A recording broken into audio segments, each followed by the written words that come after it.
Fat Sugar Daddy. ¿Le debo decir, señor Fat Sugar Daddy, o cómo lo saludo? No, Fat Sugar a secas.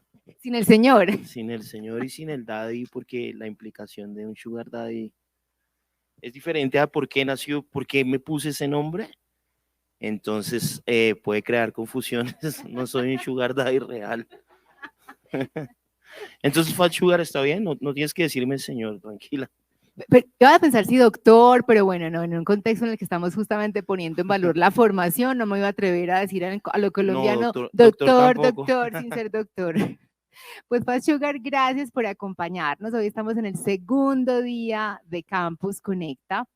Hemos intentado, Fat Sugar, en tener como una programación como que recorra los distintos universos creativos y culturales para que mientras la gente va visitando los stands y se va conectando de manera virtual con las opciones de formación formal y no formal, porque nos importan ambas, residencias artísticas, cursos para ser MC, grafitero, para ser bartender o para tener tu pregrado, tu posgrado, tener conversaciones como las que hemos tenido esta mañana y que ahora tendremos contigo. Mira ya donde voy, tuteando, de señora No hay tuteando. problema también. Pues, tutear.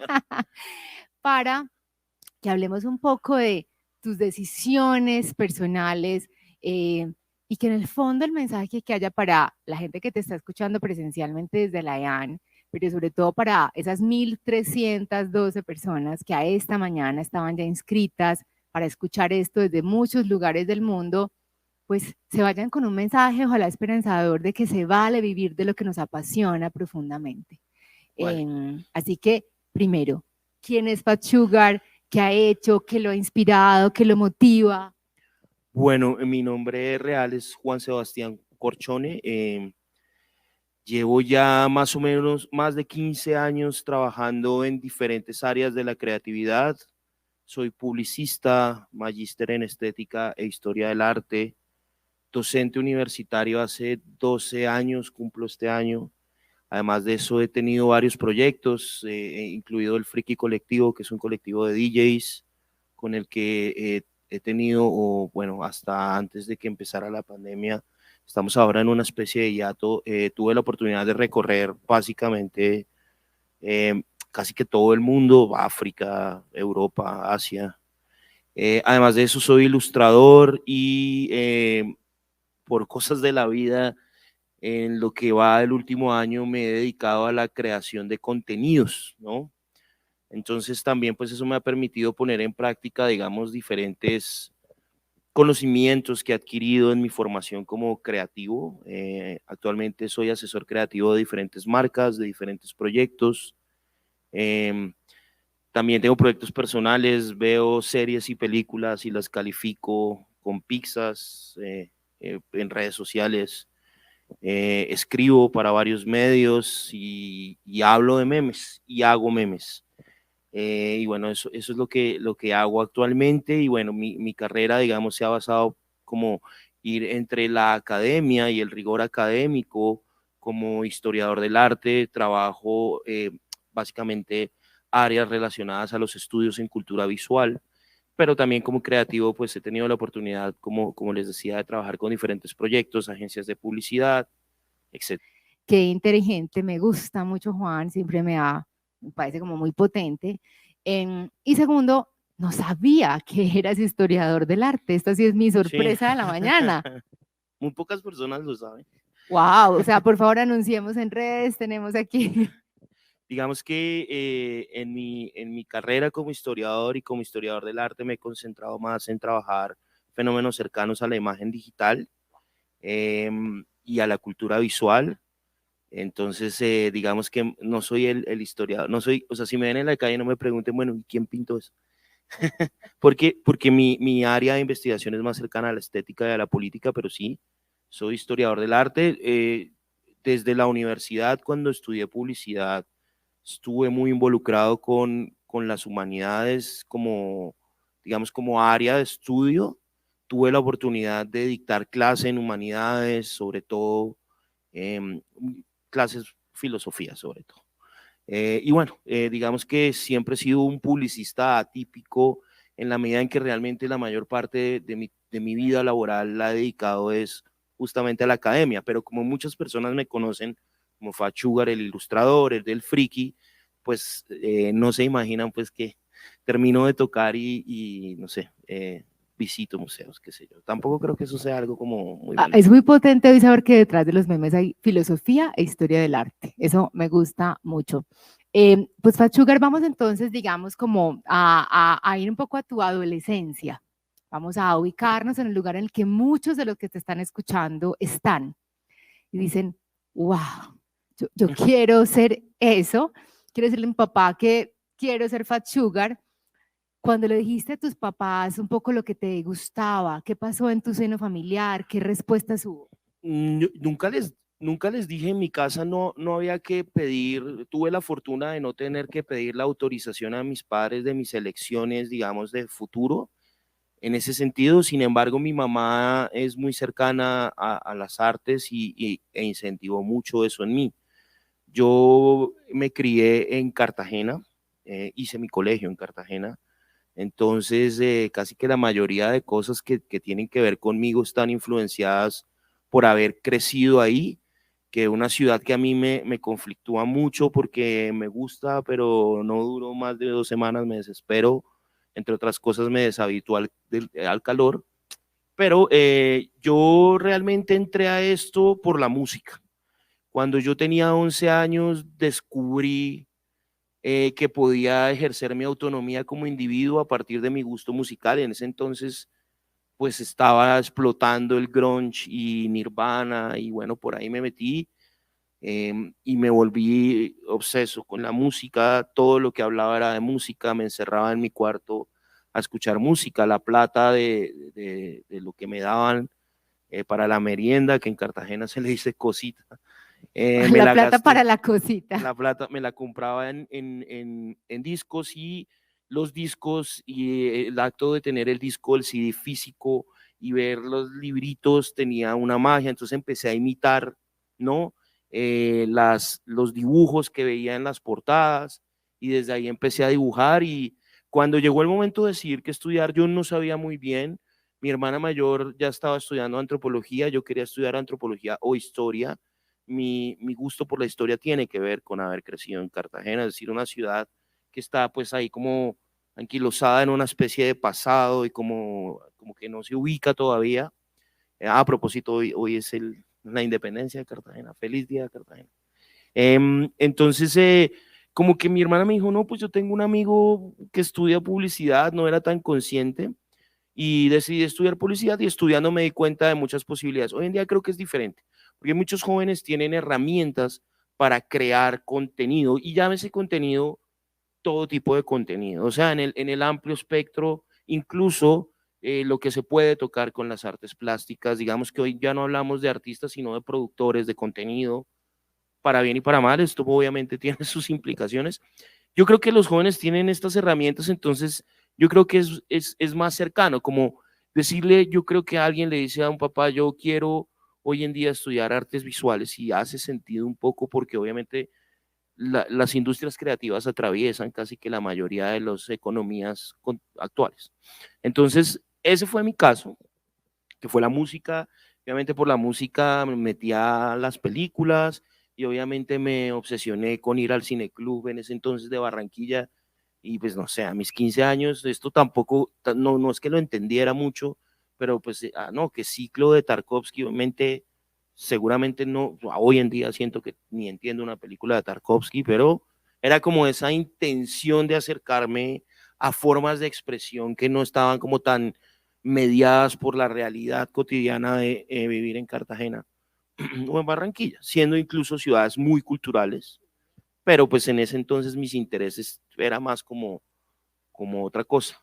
Con el tiempo pues terminé estudiando publicidad y, como te digo, en publicidad empecé como que a meterme con otros campos, a leer mucho, sobre todo un momento pues muy aficionado a la filosofía, ¿no? Entonces me metí a cursos, pero era más como un gusto, ¿no? Digamos que no me gusta pensar que esto nos hace, es decir, no me malentiendan, pero no me gusta pensar que esto nos hace mejores personas. No siento que leer haga a alguien mejor persona. Siento que todos los días buscamos darle sentido a lo que hacemos, pues porque si no nos quedamos acostados en la cama y pues estamos deprimidos. Entonces, en esa búsqueda del sentido de lo que hacemos hay varias herramientas. Para mí, una es la creatividad, ¿no? Y este tipo de cosas, a ver, y este tipo de reflexiones me ayudan a mí a comprender el mundo, es solo eso, más allá de pues pararme y decir, porque justamente yo estoy en una línea difícil, porque yo hago memes. No, justamente ayer en redes sociales se armó un alboroto que los memes, que no los memes, que si los memes son expresiones válidas o si son cultura popular. Yo siempre he estado en ese límite porque bebo, digamos, de ambas cosas, ¿no? Digamos, yo por muchos años estudié estética y narcotráfico en Colombia, fue mi línea de investigación y una de mis conclusiones en una investigación larga, obviamente tesis, no, las tesis pues tienen sus bemoles, pero lo llevé a artículos y demás y básicamente yo terminé casi que defendiendo el gusto narco y eso, por ejemplo, generó, porque hay unas formas, digamos, de comprender la cultura. Entonces, quiero hacer claro en eso porque, claro, va a parecer como, no, pues este man, pues yo hago memes, creo en los memes, doy charlas sobre memes, soy speaker de memes y cultura digital. Entonces, pues es un camino largo, pero pues me divierte también. Tú, digamos, empiezas a encontrar como estos intereses, estás en Cartagena, hay como esta gusto por empezar a vincularte a algunas de las actividades culturales de una ciudad como Barranquilla. Eh, ¿Dónde te fuiste a estudiar publicidad?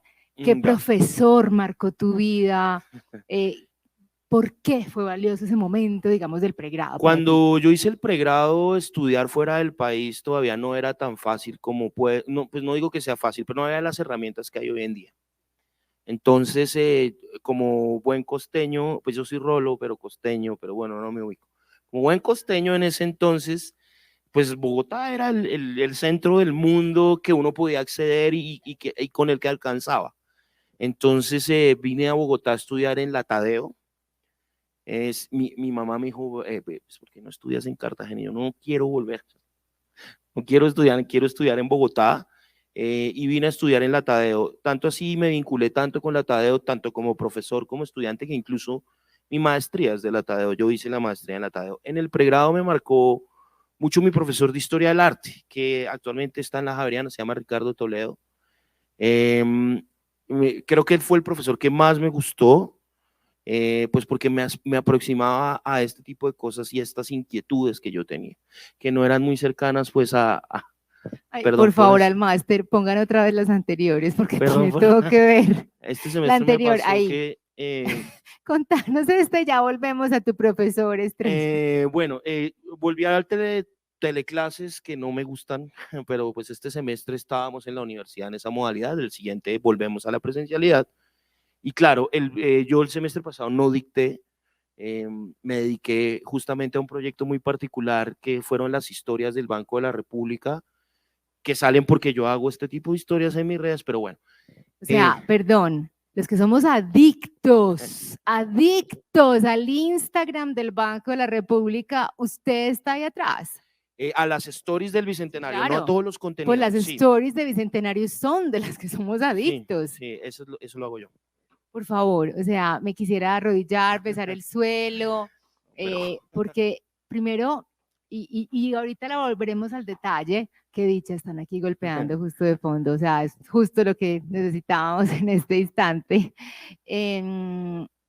Nos has, digamos, has abierto camino en términos de la manera de comunicar de las instituciones museales y de conectarse con sus públicos. El Banco de la sí. República ha sido pionero, los Uffizi abrieron TikTok. Bueno, ese tema lo dejo ahí. Y Bueno, entonces de volviendo al este. tema, entonces empecé clases y no tenía correo institucional y mi correo es juancorcione@gmail.com si me quieren escribir, pero aparece como Fat Sugar Daddy. Claro, empiezo yo clase y mi nombre aparece como Fat Sugar Daddy. Entonces, bueno, termino mi presentación. Este semestre dicté una materia en la Escuela de Comunicación de la Universidad Central que se llama Poder e Imagen, y me dice un alumno, profe, ¿usted es un Sugar Daddy? Y yo, uff, tenaz. Entonces, pues nada, creé esta historia, pues porque además es, como les digo, termina siendo muy, muy chistoso que mi vida, parece ser que se suele pensar que la vida académica no tiene nada que ver con la vida. Esto es Bueno, una delicia, quisiera vamos a tener un pedir que alguien guayao. nos ayude con el ruido que tenemos aquí arriba, que esto está desconcentrando el evento. Pero bueno, Gracias. esa fue la historia, esta historia en particular. Entonces, pues no me dedico a hacer un sugar daddy, no tengo con qué, gano como profesor y como creativo, pues eso no, pues no sé si haya que tener mucho dinero para hacer un sugar daddy. Es curioso porque en mis redes sociales me llega mucho eso, como, y también me llegó el otro día alguien ofreciendo darme dinero a mí. Oye, quién sabe eso, qué virus, pero ¿cómo es tu PayPal y yo te mantengo? Y yo, ¿qué es esto tan loco? Wow, bueno, ese será otro Conecta Talk. Entonces, digamos, aquí ahí nos está mostrando un poquito de tu trabajo y esto nos sirvió un poco para pues hacer una pausa y que nos siguieras contando de esos profesores que marcaron Ah, tu bueno, vida en sí, el mundo de la entonces publicidad.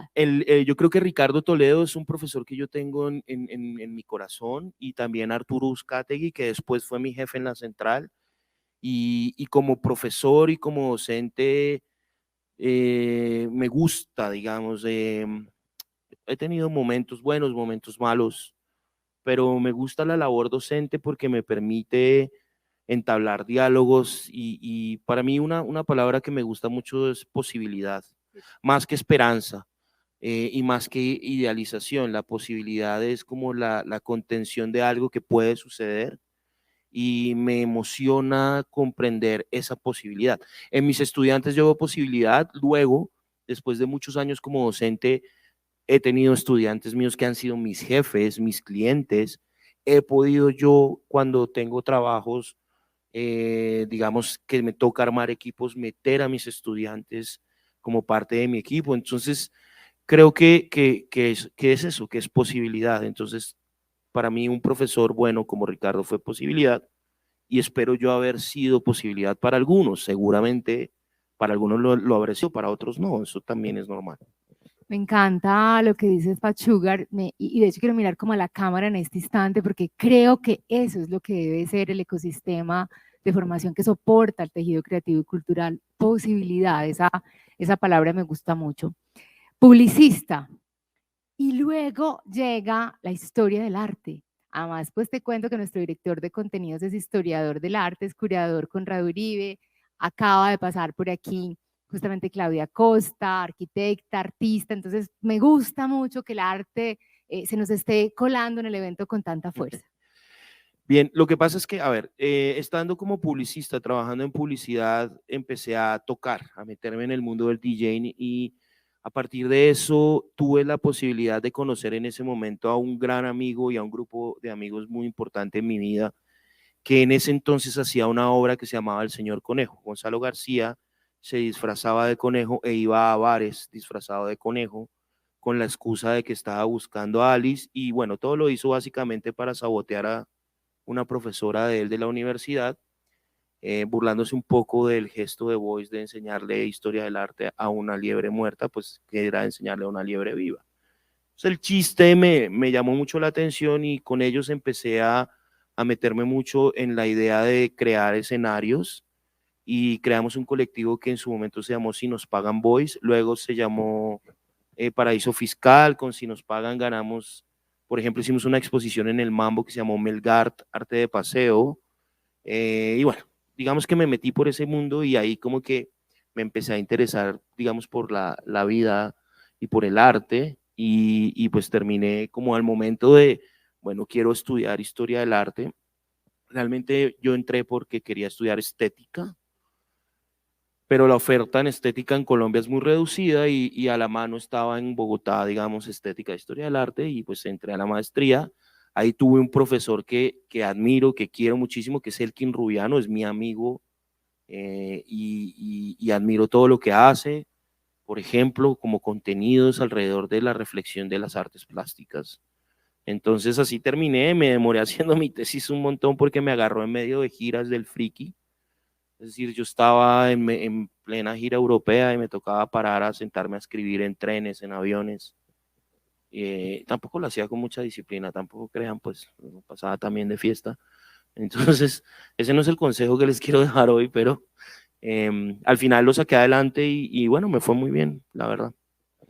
Digamos, nos has hablado, Fat Sugar, de unas misturas, unos territorios muy poderosos. Hoy hemos hablado mucho de eso en Campus Conecta, Fat Sugar. De hecho, esta mañana tuvimos una conversación brutalmente poderosa con Angélica Gallón, periodista de moda, una mujer curtida, cultivada, que es tan sensible a la moda, como es sensible a la literatura, como que es capaz de darnos debates súper rigurosos. De hecho, ahorita pasó una de tus piezas hablando de Derrida, pues es decir, aquí lo que hay es, digamos, sustancia. Aquellos que pueden pensar que detrás de los memes están granjas, Sí. donde no hay pienso, señores, se equivocan. Aquí hay filosofía, historia del arte, Derrida, o sea, hay mucho contenido en voz. Y me gusta que esto esté pasando mucho, Fat Sugar, porque aquí también lo que queremos es reconciliar universos y miradas y que mucha gente pues diga, es que yo quiero ser realizador de memes, eso es lo que me estimula y para eso tengo que hacer un cultivo de contenidos en el arte, en el diseño, a lo mejor tengo que estar pendiente de la política, ¿cierto? Porque pues si no, no va a llegar a tener una oferta inteligente como la tuya, porque el problema son los memes, es pues ese meme que genera. Sí, pues el meme es una herramienta, es un lenguaje. Claro. Y como lenguaje, pues de nuevo, posibilidad. Se puede decir A o B o X. Sin duda, el meme contiene justamente la posibilidad de, primero, ser democrático sin idealizar la democracia, pero el acceso a los memes tiene que ver, por ejemplo, con una noción que a mí me gusta mucho, que se llama la teoría de la imagen pobre, que es de la artista alemana Ito Streyel, en donde básicamente las imágenes de baja resolución brindan posibilidad de acceso, en un mundo en donde la sociedad de las apariencias limita los accesos. Es decir, si yo quiero un acceso a una imagen perfeccionada, me cuesta. Si usted quiere ver en baja resolución, pague 20, si quiere en alta resolución, pague 40. En esta sociedad de las apariencias, en donde el acceso a la resolución termina siendo determinante, los memes pues salen como una forma de hablar, ¿no? Y además pues contienen toda la estructura de sentido de cualquier lenguaje, es un idioma. ¿De qué territorio? Pues los memes de Internet es el lenguaje de Internet. Ahora, los memes no son solo el meme, o sea, el lenguaje memético es lo viral, ¿no? A mí me gusta mucho una reflexión que hace Jorge Carrión, que para mí es la mente más brillante que está escribiendo sobre la cultura contemporánea en español. Es un crítico literario español, para que lo pillen, porque de hecho justo escribió un diario empezando la pandemia que se llama Lo Viral, en donde reflexiona la viralidad pandémica con la viralidad de las redes. ¿No? Es una mente brillante, de verdad, Jorge Carrión es de esas personas que vale la pena leer. Y bueno, volviendo al tema, él, por ejemplo, reflexiona sobre lo memético y dice, un meme es un artefacto estético en el que se le hace una pequeña variación, ¿no? Entonces, en este mundo de variaciones hay un lenguaje. Para hacer memes se requiere talento. Hacer memes se requiere talento, no solo un talento en diseño, porque puede no tenerlo, pero sí un talento en comunicación, porque hacer memes es construir lenguaje. De entrada, yo diría que un hacedor de memes o un memero tiene que Perdón, conocer de memero. comunicación, ¿no? Y por otro lado, yo pues creía en los memes, hacía los memes, pues ahí me ven como un meme. Eh, y lo que yo pensé, digamos, interesado, por ejemplo, este tipo de reflexiones sobre imagen digital, que lo hago en mis redes, es porque también creo en la descentralización del saber. Me gusta el pensamiento complejo, me gusta el pensamiento teórico, pero también creo en la divulgación. Y ahí es donde se abre la puerta del Banco de la República. En redes sociales, cuando el Banco de la República empieza a hacer su historia de Simon y Manuela, Soy la gente adicta. empieza a creer que era yo, pero yo no tenía nada que ver, realmente lo hacía Andrés Osorio, otro tipo talentosísimo. Pero entonces todo el mundo dice, estoy seguro que esas historias del Banco de la República llegaron hasta la mitad de temporada, las hace Fat Sugar y las hace Fat Sugar. Fue tanta la ola de gente pensando que era yo, que del Banco de la República, Sofía Restrepo me llamó y me dijo, bueno, ¿quién eres tú y por qué todo el mundo cree que eres tú? Se abrió la posibilidad justamente porque el que las hacía antes cambió de trabajo, se fue. Y bueno, las hice yo en el momento más difícil, creo, y para el equipo, no las hacía yo solo, pues porque nos tocaba hablar de afros, mujeres, indígenas, me tocó pasar y hacer historias de indígenas en medio de las manifestaciones. Y bueno, el historiador cabeza de esto es Efraín Sánchez, que pues, es una eminencia en historia. Pues, obviamente él pelea mucho porque desde su disciplina no politizan el pasado, pues porque el pasado hay que leerlo no en clave de politizar, no quiero decir que sea despolitizado, pero el pasado no puede pensarse en presente, entonces pensar los indígenas en el pasado al presente, pues hay pues un anacronismo.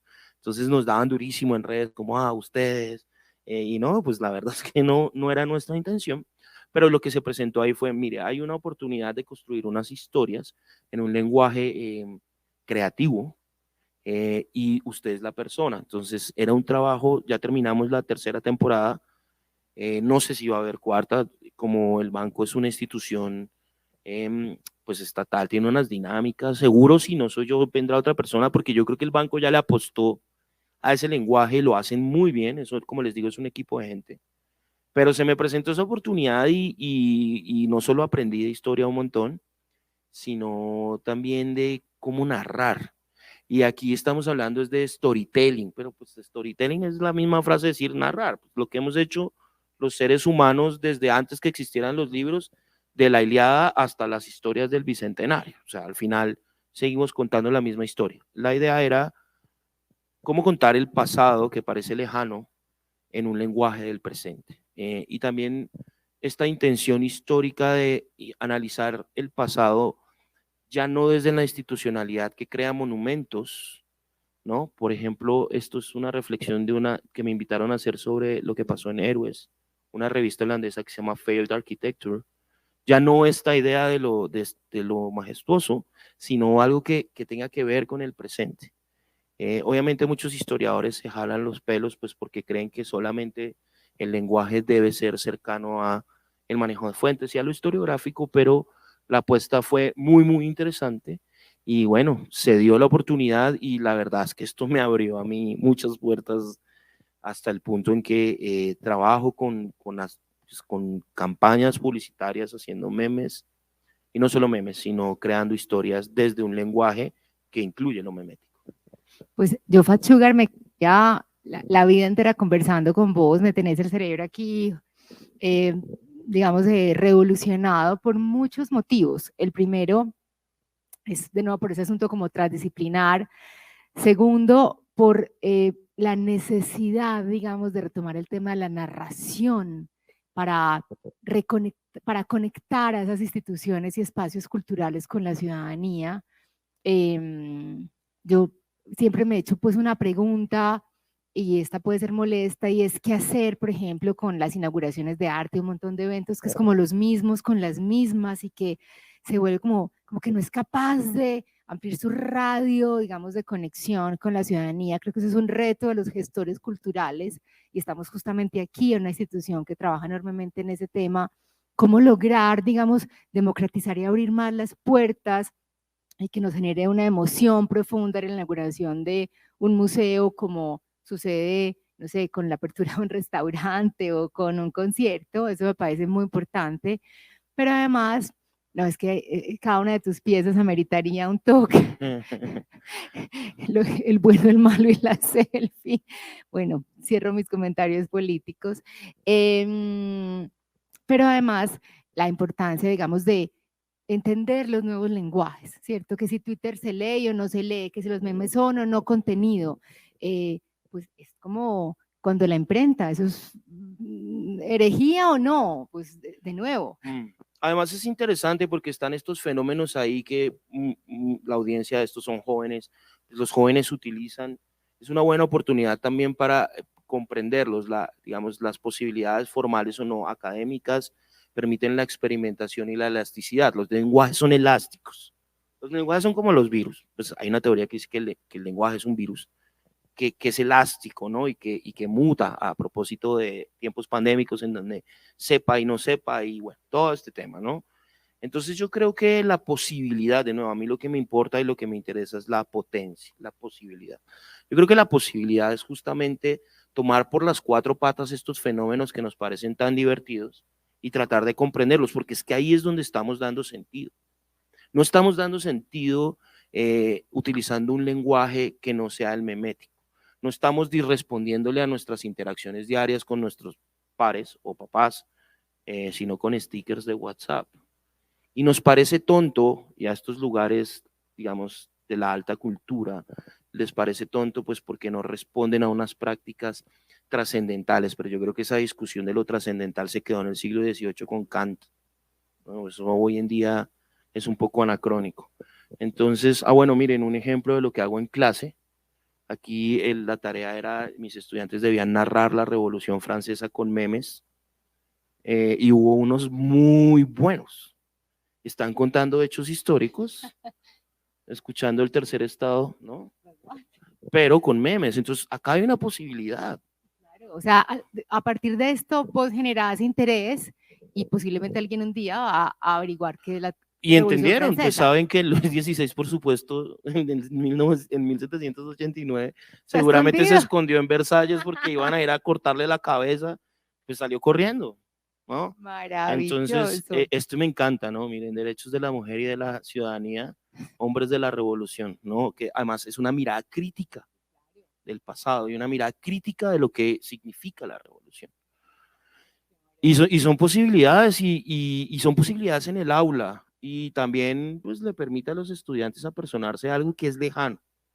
Ay, profe, es que aquí vienen a hablar de historia del arte y nada tiene que ver con mi realidad, y bueno, pues sí tiene que ver. Claro, acá la idea es que ellos comprendieran el contexto para hablar de neoclasicismo, porque la clase es poder e imagen, obviamente había que hablar de neoclasicismo como tradición, digamos, del uso de la imagen. Este me encanta, ¿no? Miren, Francia 1794, alguien se mueve, automáticamente Robespierre, que lo decapitemos, dice. Es genial. O sea, esto está contando el estado del terror en un meme. De hecho, creo Entonces, que ese es el poder de este asunto, ¿cierto? La exacto. capacidad de síntesis, ¿cierto? Y que además esto pues conmueva, circule de manera amplia. Y también la posibilidad de utilizar referencias, es decir, el lenguaje como virus se conecta, es intertextual, esto los semiólogos les encanta hablar de esto, pero pues poder usar referencias y variar las referencias es un acto creativo increíble. Aquí es donde yo sí creo en la creatividad como potencia y a la mano de todos. La creatividad no es un valor de unos pocos. Los seres humanos como especie evolucionamos, entre otras cosas, por nuestra capacidad creativa de inventarnos, entre otras cosas, dioses, ¿no? Guerras, herramientas. A mí digamos, este enfoque cognitivista de la filosofía me gusta. Si la evolución humana tiene que ver con la creatividad, y a veces creemos que la creatividad es un asunto que solo tiene que ver con ciertas profesiones. Claro, uno profesionaliza el ejercicio creativo, pero creativos somos todos. Ahora, hacer memes, pues habrá gente que es buena haciéndolos, otros que no. Hacer memes sí es hacerlos todos los días. Yo todos los días tengo que hacer 5 memes.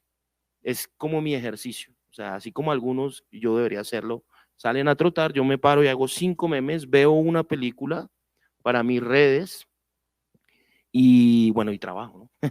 Esta es una reflexión chévere que hice sobre la imagen como modelo moral. Esto también es contenido de clase, y lo que hice fue relacionar a la imagen de los santos con la imagen de los influencers, y porque a veces resulta disonante la noción del influencer como modelo moral, ¿no? Porque también, o sea, no quiero sonar como un defensor de las imágenes contemporáneas, pero las estudio y las analizo desde ciertos lugares.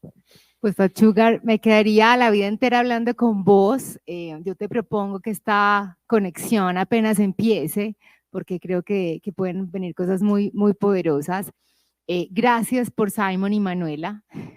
Nos hiciste pegarnos al Instagram y disfrutar cada una de esas stories del Banco de la República, y creo que además es un territorio muy valioso para las entidades de formación. Contigo ahí sentado, dos cosas que quiero hacer. Primero, vamos a la feria, porque este es un evento híbrido. Hay 1.312 personas que están conectadas y participando en Campus Conecta. Hay un anuncio en este instante en la feria virtual que dice Botánica de Proyectos en México e Italia y Compás Urbano en Medellín, Colombia. Son dos plataformas potentes que amplifican la cultura y conectan al talento creativo con sus públicos. Visita sus stands en la Expo y conéctate con sus servicios. Entonces, imaginémonos que pues yo quedé muy intrigada después de escuchar a Pat Sugar y digo, wow, yo quiero ver qué ofertas de formación hay en la Expo, en los stands, en temas, por ejemplo, de arte o de diseño, Entonces, imaginémonos que pico en diseño, por ejemplo. Entonces, pico en diseño significa voy al pabellón de diseño. Allí me sale, por ejemplo, vamos a diseño, muy bien. Para que vamos a ver qué hay. Está la Universidad de Viña del Mar, que en segundos hablaremos con Teresa, justamente desde la Universidad de Viña del Mar. Está el Instituto Europeo de Diseño, está la Universidad de Ibero Puebla de México, está BAU, Centro Universitario de Diseño, y allí ustedes justamente encuentran como toda la oferta de formación que tiene cada una de esas instituciones.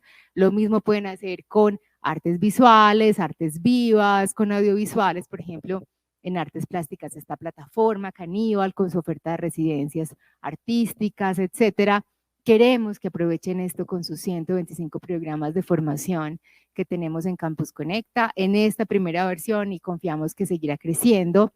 Recordarles que Campus Conecta no termina mañana viernes, estos son los 3 días de lanzamiento, pero que de aquí en adelante, cada vez que ustedes quieran buscar el próximo curso de verano, el próximo posgrado, el próximo programa de residencias artísticas, pues no se rompan la cabeza en Google, vayan a un solo sitio, Campus Conéctame, como el Ábrete Sésamo, y allí van a tener siempre toda la oferta de formación formal y no formal de Europa América, cada vez recogiéndola más y los contactos directos para aplicar.